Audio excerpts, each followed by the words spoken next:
Senator Sanders, thank you very much for making time. My pleasure. You've been called an existential threat to the Democratic Party. How much resistance within the party do you face? Well, first of all, I got to figure out what this existential threat actually means. But what it came from is Third Way, which is the corporate wing of the Democratic Party, a group that gets a lot of its money from Wall Street. And I guess I am an existential threat to them because I believe that you got to stand up for the working families of this country who have been decimated over the last 45 years. Wages have gone nowhere. Massive transfer of wealth from the middle class to the top 1%. And I'm going to stand with the working class of this country. And that means that I guess Third Way doesn't like it. It means we're going to break up the major Wall Street banks that caused the last Great Recession and can do it again. We're going to take on the insurance companies and move toward a Medicare for all single payer program. We're going to take on the insurance. We're going to take on the drug companies and lower drug costs by about 50% in this country, which is what the rest of the world is paying. And we're going to take on the fossil fuel industry and transform our energy system so that we can effectively combat climate change. Now, I guess all of that is a threat to the big money interest in this country, and that's who Third Way represents. But you're not a Democrat. You're an independent. I am in the Democratic primary, and in Vermont I run as an independent. But for all intent and purposes, I am part of the Democratic leadership in the United States Senate, and I'm a Democratic candidate for President of the United States. You had some frustration, and certainly some of your followers did in 2016, with how the party and sort of party elders handled you. Do you think you're being treated fairly this time around? Well, I think there have been some real changes. What I was upset about, and I think most Americans were upset about, was the unfairness of a primary process last time, where Secretary Clinton had 500 superdelegates lined up behind her before the first vote was cast in Iowa. Is it more fair this time? Yes, You've got 24 absolutely candidates. Well, 24 candidates makes it a different, not less fair, less unfair. It's a different process than running against one person. But in terms of the Democratic leadership, when you had 500 superdelegates voting against you before the first popular vote was cast, that was an unfair system. We have changed that. In some of the states, I think that rules have been improved to make it more democratic. So you believe the Democratic Party will give you a fair shot this time? I certainly hope so. You hope. You're not convinced? Well, we'll see. I'm not saying otherwise. As of now, I think we are being treated fairly. So you have, according to the CBS News polling we've done, the CBS Battleground Tracker indicates your supporters are backing you without considering other candidates. They're convinced. They are your base. How do you expand beyond that? I'll tell you how. I got to tell you, honestly, I'm feeling very good about this campaign. And again, it's different. Last time around, you had to win 51% of the vote. This time, I don't believe anyone's going to come close to 50%. So it's a very different race with 24 candidates. I think we have a strong core of support out there, often young people, working class people who understand that to bring about real change in this country, ultimately, you're going to have to take on the powers that be. You're going to have to take on the 1%. Do you know, in the last 30 years, the top 1% has seen a $21 trillion increase in their wealth. Bottom 50% have seen a $900 billion decline in their wealth. There has been a war against working families. I intend to stand with working families and take on the powers that be who are protecting the status quo. But to move beyond those young voters, the working class, don't you still need to expand and win over those blue dog Democrats and moderates? Absolutely, and I think we have, this is what I think. I think that our message of guaranteeing health care to all people resonates with a significant majority of people who are going to vote Democratic. I think making public colleges and universities tuition free and very substantially lowering student debt, which is an incredible burden on an entire generation of people, is going to win us a lot of support. I think my strong stance that a woman, and not politicians, a woman has the right to control her own body will resonate with many women. Our stance on immigration reform and criminal justice reform, I think those ideas are going to bring in new voters that will carry us to victory. So you don't see, for those who might feel uncomfortable with the term socialism, you don't think that's going to inhibit those voters? Well, I think we have, those more moderates? I just gave a speech on that, and I have got to do more work in explaining what that means. And what that means to me is carrying on the legacy of Franklin Delano Roosevelt. In 1944, in a not much publicized speech, it was the end of World War II, what Roosevelt said is, he said, you know, economic rights are human rights, and we have got to guarantee all Americans fundamental economic rights: the right to a job that pays you a living wage, the right to health care, the right to education. And we have expanded that to say that economic rights are human rights. That means a clean environment. When you turn on the faucet, the water that comes out is not toxic. So what democratic socialism in that sense means to me is guaranteeing all of our people in the wealthiest country in the history of the world a decent retirement, a decent standard of living. Most Democratic voters, according to our polling, say that Joe Biden is the candidate who is best positioned to beat Donald Trump. Do you think the party may be repeating some of the dynamics of what played out in 2016? Well, again, you know, let's take all polling with a grain of salt. This is 8 months before the primary and a long, long time before the general election. I think what a lot of the polling out there, to the degree that we give credibility to it, has me doing actually quite well. There's never been, I don't believe, a national poll that doesn't have me defeating Trump. And some of the more recent ones have me beating him by pretty large numbers. And Joe Biden also does very well in these polls. But I think we have a long time to go. And I think that people do want a candidate who will beat Trump. I think if you look at Pennsylvania, you look at Michigan, you look at Wisconsin, states that a Democratic candidate has got to win. I think we are doing very well in those states, and I think our message will resonate very effectively. Even in Florida, a poll that just came out last week has me beating Trump. Well, when you said you have some work to do on that, well, we all have work to do. Explaining socialism, well, aren't you concerned that someone more familiar like Joe Biden will be more acceptable to those moderates, to the middle of the country? You got 24 candidates. I think every single one of them will tell you they have work to do, including Joe Biden. I mean, you know, Joe has to defend his record. And, you know, I helped lead the opposition to the war in Iraq, which, in my view, was the worst foreign policy blunder in the modern history in this country. Joe voted for that. I led the opposition against disastrous trade agreements, which cost the workers of this country millions of good-paying jobs. Joe voted for those. I voted against the deregulation of Wall Street, which in my view led to the great economic recession of 2008. Joe voted for that. So, I mean, we all have more work to be done, but I think that our message and my record of standing up for working families throughout my entire political life is one that will, in fact, resonate and carry me to victory.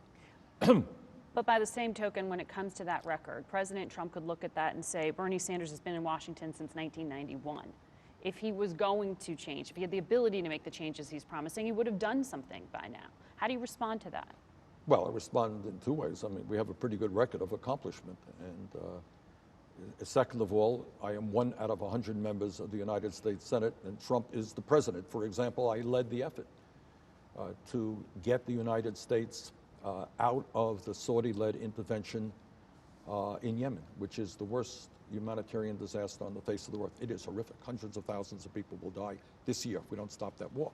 I led the effort in the Senate. It passed.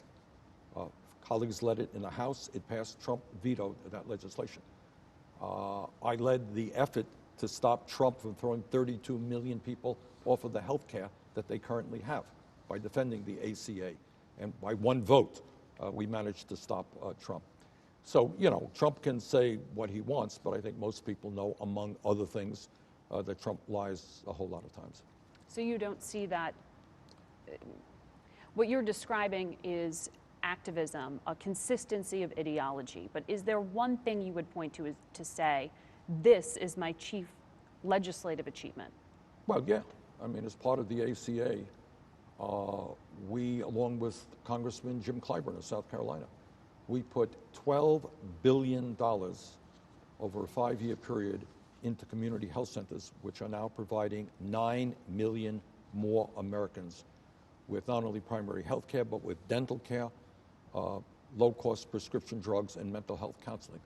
So getting 9 million more people access to health care is no small thing.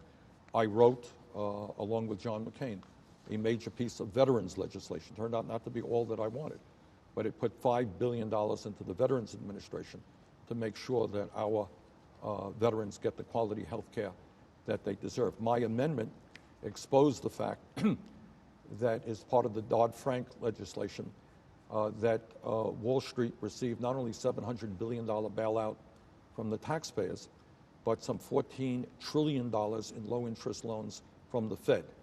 $14 trillion. The public would not have known that without my amendment. I want to ask you a few things about one of your opponents, but just to button this up. You've laid out a lot of your big picture policy ideas. You're saying there needs to be a political revolution in this country. If you're president, how do you fundamentally reshape the U.S. government? Good. Well, before we reshape the U.S. government, we make the government responsive to ordinary people and not wealthy campaign contributors. What? Who runs Medicare for All? Well, Medicare for All is run by an expansion of what runs Medicare right now. But the main point, Margaret, so the existing Health and Human Services and all those agencies would remain in place? Yes, in that case. We have a Medicare program that is working pretty well. I want to see it expanded to provide seniors with dental care, with eyeglasses, and with hearing aids. But you have a program that most seniors feel pretty good about. And I want to expand that program over a 4-year period to cover every man, woman, and child in this country and have the United States do what every other major country does, guarantee health care to all people as a right. But the main point that I want to make, and you're asking what is the difference of the Sanders administration, is right now it is no great secret that corporate America and the very wealthy in this country and big campaign contributors have enormous power over the economic life of this country and the political life of this country. That's a fact. May not talk about it too much in the media. That is the fact. And what I intend to do as President of the United States is everything I can to rally the American people to do what the American people want to do. They want to raise that minimum wage to a living wage. They want to combat climate change. They want to improve significantly our educational system. And they want the wealthiest people in this country, who in some cases today, large corporations, you got Amazon, $11 billion in profit, not paying a nickel in federal income taxes, dozens of corporations in that position. Nobody believes that makes sense except the big money interests in this country. And we're going to rally the American people to take them on. And you've got to do that if you want real change in this country. Congressman John Lewis, the civil rights icon, said this week that Joe Biden's comments about in the past having done some work alongside and with segregationists wasn't offensive. Why do you disagree? Well, look, Joe is a friend of mine, as John is a friend of mine. All that I said is that I think Joe owes the country an apology on that, and that it is one thing to work with people in the Senate, as you have to do, as every senator does, I do, with people who you have fundamental disagreements with. That's one thing. You do that. That's your job. But it's another thing to kind of extol those relationships and also to see civility, in a sense, as an end into itself. We all want civil discourse in this country, but that's not the end. You cannot be extolling people who really were part of a disgusting system that oppressed and terrorized millions of African Americans in this country. But don't you think he believes those things? Yeah. If your question is, do I think Joe Biden is a racist? Absolutely not. No, I don't. Not for a second. Joe is a friend of mine. I like Joe. And I hope very much that this campaign will be about the real issues facing the American people and not, ugly, attacks. Do you think it's just politically minded, though, the level of fire he's taken on because of these remarks? Well, it's taken them on from the media. I can't comment on that. I think everybody up there has taken on their fire, including me. I want to ask you about Iran. Good. Was President Trump's decision this week to call off that strike the right one? See, it's like somebody setting a fire to a basket full of paper and then putting it out. He helped create the crisis, and then he stopped the attacks. The idea that we're looking at a president of the United States who, number one, thinks that a war with Iran is something that might be good for this country. He was just doing a limited strike. Oh, just a limited strike. Oh, well, I'm sorry. I just didn't know that it's okay to simply attack another country with bombs, just a limited strike. That's an act of warfare. So 2 points. that will set off a conflagration all over the Middle East. If you think the war, as I do, the war in Iraq, Margaret, was a disaster, I believe from the bottom of my heart that a war with Iran would be even worse, more loss of life, never-ending war in that region, massive instability. We're talking about, we have been in Afghanistan now for 18 years. This thing will never end. So I will do everything I can, number one, to stop a war with Iran. And number two, here's an important point. Let's remember what we learned in civics, when we were kids. It is the United States Congress, under our Constitution, that has war-making authority, not the President of the United States. If he attacks Iran, in my view, that would be unconstitutional. So if you are Commander-in-Chief, you will ask Congress for permission Yes. before you engage in any kind of military action? Look, there are some times of emergency situations. Okay, that I understand. Defensive actions. Yeah, if you're attacked immediately, you have to respond. Nobody believes that we are in that type of emergency situation with Iran right now. So I'm going to do everything we can to stop that war. And what the function of a president should be is to say to Saudi Arabia, which, by the way, is a horrific dictatorship, a brutal dictatorship that kills dissidents, that treats women as third-class citizens. Our job is to say to Saudi Arabia, we're not following your lead. You're going to have to sit down with Iran. We will play a role. Work it out. The United States does not want to continue to lose men and women and trillions of dollars in never-ending wars in the Middle East. Work it out. When you said it was President Trump's fault that this situation evolved, don't you hold Iran responsible? Yes, I do too. But what Trump has said, he said it during his campaign, Trump has been extraordinarily antagonistic with Iran. Whether or not he wants to bring down their government, I don't know. I think people like John Bolton may very well want to do that. Trump is the person, you remember, who withdrew from the Iran nuclear deal. So he has been, without any, I don't think anyone disagrees, extraordinarily provocative toward Iran and loving the dictatorship in Saudi Arabia. That's not the role that we should be playing. How would President Sanders resolve this? I'll tell you how we would. Look, this is a tough issue, and I'm not saying anyone can easily resolve it, but this is what I would say. I would say to Iran, I would say to Saudi Arabia, I would say to Israel, I would say to the other countries in that region, you know what? You have been at war in one way or another for decade after decade after decade. And by the way, your wars have not only impacted your own people, they have impacted the United States to the tune of trillions of dollars and 5,000 lost lives. We will play a role in bringing you together. And if you need economic aid, we will provide the economic aid. We will provide the resources. But we're not simply going to give more and more weaponry to Saudi Arabia, to Israel. We're going to try to bring people together for what I admit, Margaret, I admit it, will not be easy. But that's what the role of, I think, the U.S. should be, not simply to be part of the Saudi war efforts in the region. You've been outspoken in your defense of Palestinian human rights. You've been critical of the Netanyahu government in Israel. Jared Kushner plans to unveil a $50 billion plan in investment in Palestinians. Yeah, but what do you think of this? Well, I think, you have to be, Jared Kushner can't sit up there and say, this is what I want to do. Who is he working with? Is he working with the Palestinian people?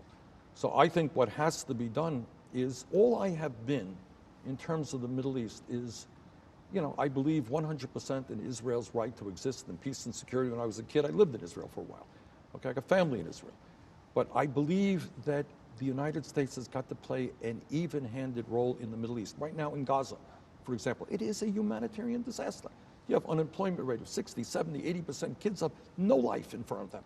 And it is going to boil over. No question about it.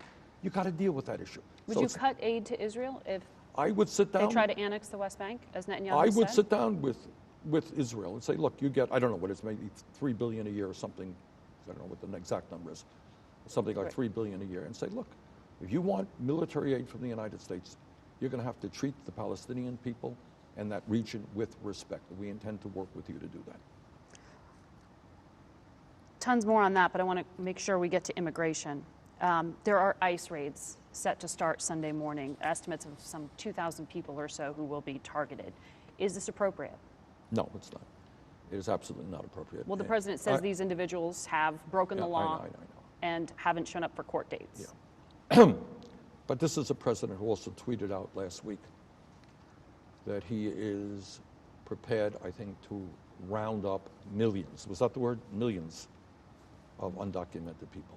And that is so horrific and so un-American that it is unacceptable, and I will do everything I can to stop that. Look, you got some 11 million undocumented people in this country. Our job is to pass comprehensive immigration reform and a path towards citizenship. Our job is to give immediate legal status to what Trump took away, and that is the DACA program that protects 1.8 million young people. But both of those ideas have gone nowhere in past administrations. Well, no, that's not true. DACA was implemented by Obama. But not legislatively. Not legislatively, but you have the president should be able to do that. And I think But you need a Democratic-controlled Senate and House not to be able to do necessarily. that. I think there are the answers that would be very helpful. Yes, I agree. But I also think that's what the American people want. The American people do not believe that America is about rounding up millions of people, throwing them out of this country. How ugly is that? That's not what the American people want. They do want comprehensive immigration reform. And a president that would provide that support could get Republican leadership on that as well. But specifically on this point, the 2,000 that are supposed to be targeted haven't shown up for court dates. Essentially, they're not following the asylum process, the legal standards when they're here. So should they be prosecuted? Should they be deported? I don't like this deportation thing at all, and I think Trump uses this as a beginning to do worse things to come. Once again, we need also, a humane policy at the border for people seeking asylum. We need a lot more judges down there and administrative staff as well. So you got a real problem, but let's deal with it in a humane and serious way, not through a demagogic way. And let me tell you what my view is. Trump thinks that he can win re-election, and this is his political game. It's not an accident that he announced this the same time he went through his announcement that he was seeking re-election. You think this is purely politically motivated? Yeah, I do. And I think that, look, it's not to say that we don't have a serious problem, but there are ways for serious people to deal with serious immigration problems. It is a problem. But what he is doing, and this is his entire political strategy, is to divide the American people up based on where we came from, based on our sexual orientation. Remember, before he was president, he was the leader of the so-called birther movement, trying to delegitimize Barack Obama's presidency, clearly a racist act. So you have a president who gives tax breaks to billionaires and wants to cut Medicare, Medicaid, and Social Security. That's not what he's going to run on. You got a president who tried to throw 32 million people off of health care. He ain't going to run on that one. You got a president that gave 83% of the tax benefits to the top 1%. Not going to run on that one. So how do you win an election? What you say is, you see those undocumented people, they are your enemy. Stand with me, hate them. Let's divide this country up. I think that is an incredibly ugly and dangerous thing to be done. And I will do everything I can to stop that. All right. Senator, I'm told we are out of time. I appreciate you making time. Margaret, thank you very much for having me. I was just getting warmed up, Margaret. I know, you were fired up.